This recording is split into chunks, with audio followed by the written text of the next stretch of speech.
Good morning दोस्तों। मैं आप लोगों को अभी गणित का कुछ महत्वपूर्ण टॉपिक बताने जा रहा हूं, जो गणित को मैं अब शुरू कर रहा हूं। तो पहले नोटबुक में आइए, हम पहले लिखे हैं इसमें धन संख्या मतलब पॉजिटिव नंबर।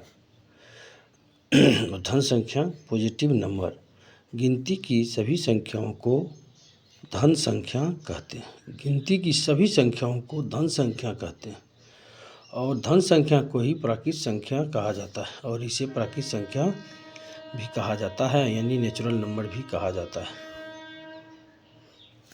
अब हो गया 1 2 3 4 5 6 अनंत तक, जहाँ तक जाइए उदाहरण हो गया आपका। अब आ जाइए पूर्ण संख्या, दूसरा टॉपिक है पूर्ण संख्या। होल नंबर, प्राकृत संख्याओं के समूह में शून्य को शामिल करने पर प्राप्त संख्याओं के समूह को पूर्ण संख्या कहते हैं।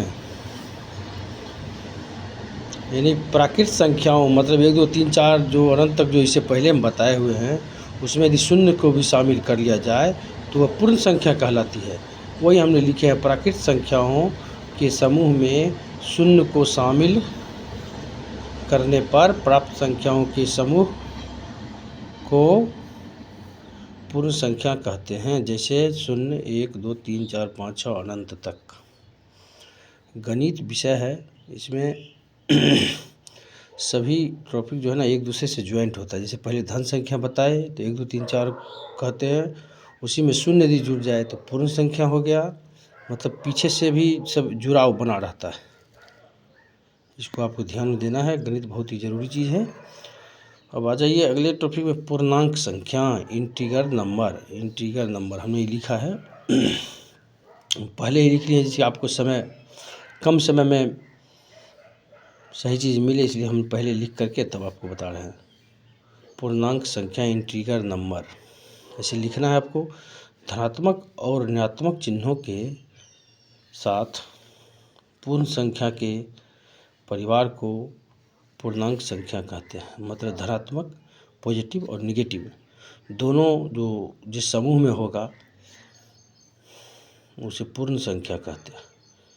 पूर्ण इंटीगर नंबर धनात्मक और ऋणात्मक चिन्हों के साथ पूर्ण संख्या के परिवार को, पूर्ण संख्या मतलब 0 से शुरू होगा, उसमें यदि माइनस और प्लस दोनों संख्याएं हैं, मतलब निगेटिव और पॉजिटिव, तो वह पूर्णांक संख्या कहलाता है। जैसे -3, -2, -1, फिर 0, पूर्ण संख्या 0 हो तो पूर्ण, और 1 2 3 4 प्राकृत संख्या पूर्ण संख्या है।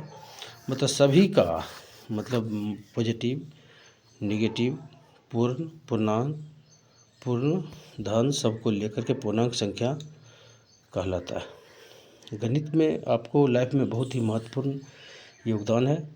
और इससे पहले मैं अनिल एजुकेशन चैनल नाम भी है इस चैनल का, इसलिए मैं आपको गणित का धीरे धीरे अपने विषय वस्तु की ओर ले जा रहा हूँ। गणित में धीरे धीरे अपने अगले वीडियो में बने रहिए। अगले हम और आगे को क्वेश्चन बना करके आपको बेसिक रूप से शुरू कर रहे हैं। ये थोड़ा बहुत बेसिक इसलिए है क्योंकि जिनको नहीं आता है वो जाने, जिनको आता है उसको रिवीजन हो जाए तो और अच्छी बात है, क्योंकि रिवीजन का बहुत ही महत्वपूर्ण होता है स्टडी में। यदि आप रिवीजन करते हैं तो बहुत चीज़ कर रहे हैं। जितना हो सके रिवीजन करिए। रिवीजन करने से आपको माइनस मार्किंग जो एग्ज़ाम में होते हैं उससे आप बचिएगा। जितना रिवीजन करिएगा उतना कंफर्म होगा, आपके अंदर फेथफुल आएगा। इन्हीं बातों के साथ हम अपने आज का गणित के क्लास को ख़त्म कर रहे हैं। फिर अगले में हम अगला नई शुरू करेंगे और आप बने रहिए।